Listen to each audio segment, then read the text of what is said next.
نبی و علی کی زیارت اور نبی کریم صلی اللہ علیہ وسلم اور حضرت علی کرم اللہ وجہ الکریم کی زیارت کس کو ہوئی؟ کیا نبی کریم صلی اللہ علیہ وسلم کی زیارت کیا مومن کو نہیں ہو سکتی؟ کیا حضرت علی کرم اللہ وجہ الکریم کی زیارت کیا مومن کو نہیں ہو سکتی؟ یہ کیسے ہو سکتا ہے؟ حضور صلی اللہ علیہ وسلم کی زیارت کتنے صالحین، محققین، محدثین، اللہ کے نیک بندوں کو ہوئی ہے، لیکن آج ہم اس بندے کا ذکر کرتے ہیں جس کے شب و روز عبادت الہی میں گزرے۔ آج ہم اس بابے کا ذکر کرتے ہیں جو ہمارا بابا ہے۔ وہ کون ہے؟ ہم فخر سے کہتے ہیں، سینہ تان کر کہتے ہیں کہ ہم اس بابے کا ذکر کرتے ہیں جو تمام بابوں کا بابا ہے، جن کا فرمان ہے کہ میرا قدم تمام ولیوں کی گردنوں پر ہے۔ ہم اس کا ذکر کرتے ہیں۔ اللہ کے نیک بندوں کا ذکر قرآن کے اندر نہیں آیا کیا؟ حدیثوں کے اندر نہیں آیا کیا؟ لیکن آج کچھ لوگ اللہ کے نیک بندوں کا ذکر سننے کے لیے تیار نہیں ہوتے ہیں۔ ارے بھئی، اللہ کے نیک بندوں کا ذکر تو نماز میں بھی ہے۔ جب آپ اتحیات پڑھیں گے تو اس کے اندر وَعَلَىٰ عِبَادِ اللَّهِ الصَّالِحِينَ، یہ کیا ہے؟ اگر اتنی ہی چڑ ہے آپ کو اللہ کے نیک بندوں سے تو یہ مت پڑھیے آپ نماز میں، اور اگر آپ یہ پڑھیں گے نہیں تو آپ کی نماز ہوگی نہیں۔ اب ہم اس پیارے کا ذکر کرتے ہیں جو محبوب سبحانی ہے، قطب ربانی ہے، حضور سیدنا غوث اعظم شیخ عبد القادر جیلانی رضی اللہ تعالیٰ عنہ۔ آپ خود قلائد الجواہر میں اور صفحہ نمبر 13 پر فرماتے ہیں، خود حضور غوث پاک رضی اللہ تعالیٰ عنہ آپ فرماتے ہیں کہ شروع میرے وعظ میں، میری تقریر میں بہت کم سامعین ہوتے تھے، یعنی سننے والے بہت کم لوگ ہوتے تھے، مگر ناگہاں ایک دم حضور رحمت عالم صلی اللہ علیہ وسلم نے مجھے اپنے دیدار پر انوار سے مشرف فرمایا۔ سبحان اللہ! کیونکہ میں نے بتایا کہ حضور غوث پاک رضی اللہ تعالیٰ عنہ آپ حسینی بھی ہیں اور حسنی بھی ہیں، اور حضور سرور کائنات صلی اللہ علیہ وسلم کو نے اپنا دیدار پر انوار سے مشرف فرمایا، اور کمال شفقت کے ساتھ، محبت کے ساتھ ارشاد فرمایا کہ میرے پیارے فرزند، سبحان اللہ، میرے پیارے فرزند، تم وعظ کیوں نہیں کہتے، یعنی تم تقریر کیوں نہیں کہتے ہو؟ میں نے عرض کیا کہ یا رسول اللہ صلی اللہ علیہ وسلم، میں ایک عجمی شخص ہوں، میں فصحاء عراق کے سامنے بھلا بولنے کی جرأت کس طرح کر سکتا ہوں؟ یہ سن کر حضور اقدس صلی اللہ علیہ وسلم نے فرمایا کہ اچھا، تم اپنا منہ کھولو۔ حضور غوث اعظم فرماتے ہیں کہ مجھ سے کہا کہ تم اپنا منہ کھولو۔ جب میں نے اپنا منہ کھولا تو 7 مرتبہ میرے آقا صلی اللہ علیہ وسلم نے میرے منہ میں اپنا لعاب دہن ڈال دیا اور فرمایا، اور آقا دو عالم صلی اللہ علیہ وسلم نے فرمایا، تم حکمت اور بہترین نصیحت کے ساتھ لوگوں کو خدا کے راستے کی طرف دعوت دو۔ پھر اس کے بعد میں نے لوگوں کو دعوت دینی شروع کی، یعنی حضور نے فرمایا کہ تم لوگوں کو حکمت اور بہترین نصیحت کے ساتھ لوگوں کو خدا کے راستے کی طرف دعوت دو۔ لعاب دہن ڈالا مصطفیٰ نے حضور غوث اعظم کے منہ میں،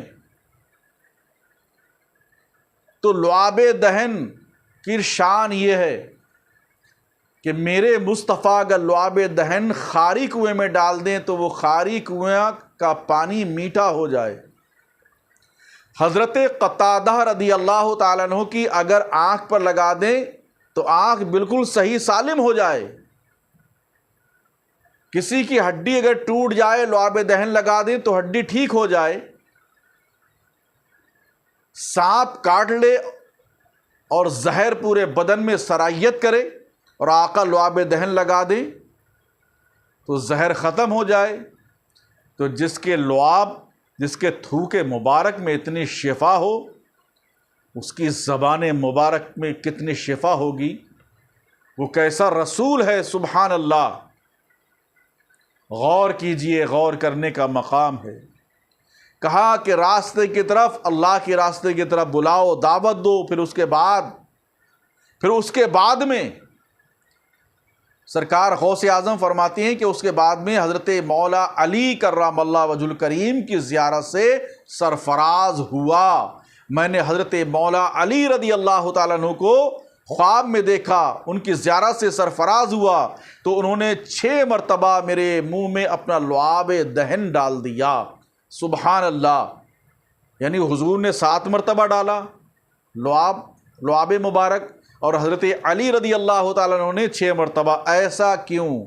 تو میں نے عرض کیا کہ 6 ہی مرتبہ آپ نے کیوں ڈالا؟ آپ نے بھی 7 مرتبہ کیوں نہیں اپنا لعاب دہن عطا فرمایا؟ تو حضرت علی کرم اللہ وجہ الکریم نے ارشاد فرمایا کہ میں نے حضور اکرم صلی اللہ علیہ وسلم کے ادب کے لیے 6 ہی مرتبہ اپنا لعاب دہن تمہیں بخشا ہے کہ کہیں حضور سے میری برابری نہ ہو جائے۔